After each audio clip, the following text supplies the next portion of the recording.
Hello guys, आज चाहिँ म माइती आएको छु। मेरो माइतीमा चाहिँ फुपूहरू दिदीहरू आउनुभएको छ। मेरो यो चाहिँ जेठी फुपू हो, तर भयो कि भएन। 90 वर्षको हुनुहुन्छ मेरो जेठी फुपू हो होइन। उहाँ चाहिँ 90 वर्षको हुनु भएको छ। हजुरहरूलाई कस्तो लाग्छ मेरो फुपू जेठी फुपू?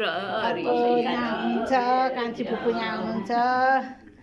हामी यता मेरो भाउजू हुनुहुन्छ। मम्मीको चाहिँ भान्जी बुहारी, मेरो चाहिँ भाउजू हो होइन। अब म अर्को एउटा देखाउँछु ल। हाम्रो यहाँ मातानीलाई देखाउँदैछु। यता हेर्नु न हौ, यता हेर्नु न हौ। यस्तै हो हाम्रो आमाको पारा के। छोड्नु न, यहाँ अलिकति दाजुलाई देखाउँ।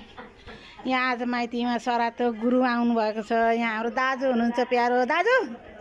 Hello hi. युट्युब च्यानलमा यहाँ मेरो पिताजी हुनुहुन्छ। पिताजी,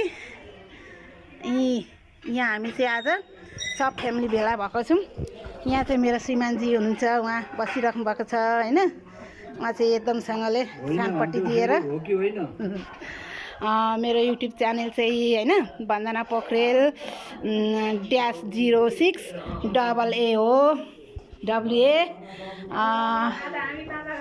मामा घर आएको सरात खानालाई, म माइत आएको हामी मामा घर रमाइलो भइरहेछ।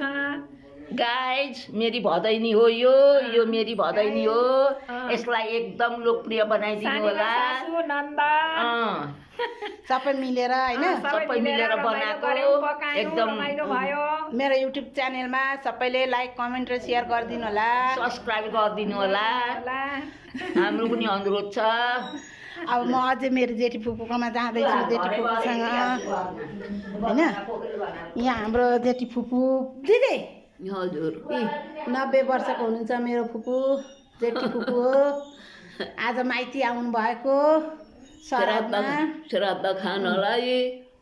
कस्तो लाग्यो गाइज हजुरलाई? जय गोपाल केशव माधव दीन दयाल। सुन्नुभयो गाइज, मेरो जेठी फुपूले गाउनु भएको। हस् त, बाई बाई। मन परेमा राम्रोसँगले